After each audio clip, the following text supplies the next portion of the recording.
রাসূল সাল্লাল্লাহু আলাইহি সাল্লাম বলেন, কোনো ব্যক্তি যদি প্রতিবেশীকে কষ্ট দিল সে জান্নাতে যেতে পারবে না। যারা প্রতিবেশীকে কষ্ট দিল সে আমার উম্মতের মধ্যে অন্তর্ভুক্ত নয়। রাসূল সাল্লাল্লাহু আলাইহি সাল্লাম বলেন, তোমার যে বাড়ি, এই বাড়ির আশেপাশে 40টা ফ্যামিলি তোমার প্রতিবেশীর অন্তর্ভুক্ত। সে যদি তো কোন অন্য ধর্মাবলম্বী হয়, অন্য ধর্মের অনুসারীও হয়, তার সাথে তুমি খারাপ সম্পর্ক করিও না, খারাপ ব্যবহার করিও না। তুমি কি করো? তুমি তাদের সাথে ভালো সম্পর্ক রাখো, ভালো ব্যবহার করো।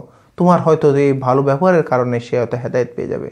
আর মুসলমান তো হইলে তো আলহামদুলিল্লাহ সবচেয়ে বেশি আপনি কি করেন? তাদের সেবা যত্ন করেন, তাদেরকে উৎসাহ করেন দিনের জন্য।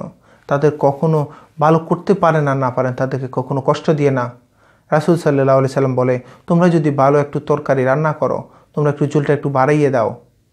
হয়তো তুমি তরকারিটা দিতে না পারবে, তোমার প্রতিবেশীকে একটু ঝোলটা দিয়ে আসো। এইরকম মহব্বত আদর যত্ন করতে বলছে প্রতিবেশীকে। আর আমরা সে জায়গায় প্রতিবেশী সবচাইতে কষ্ট রাখি প্রতিবেশীকে। আমি একটা গাছ রোপণ করতেছি, একেবারে আমার জায়গার শেষ সীমানাতে গিয়ে কী করি? গাছটা বপন করি, যেন গাছটা বড় হলে আমার প্রতিবেশীর জায়গার উপর গিয়ে কী করে আঘাত হানে, আমার প্রতিবেশীর পুরো বাড়িটার উপর গিয়ে আমার গাছটা থাকে। এইভাবে করে আমি তাদেরকে কষ্ট দিচ্ছি, বাসায় কষ্ট দিচ্ছি, আমার ময়লাগুলো আমার জায়গা থেকে দাঁড়িয়ে ওইদিকে পাঠাচ্ছি। এবং দুর্গন্ধময় জিনিস, কোনো একটা জিনিস পচে গেল, কোনো একটা জিনিস মারা গেল, আমি আমার প্রতিবেশীর বাড়ির পাশে তার প্রতিবেশীর জায়গার দিকে আমি ছুঁড়ে মারতেছি, তাদেরকে কষ্ট দিচ্ছি। আল্লাহু আকবার।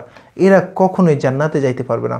এই জন্য আমরা যারা আছি সবাই প্রতিবেশীদের সাথে সম্পর্ক রাখবো, ভালো সম্পর্ক রাখবো। আর যারা প্রতিবেশীদেরকে দেখতে পারে না তাদের থেকে আমরা সম্পর্কটা আমরা দূরে থাকবো।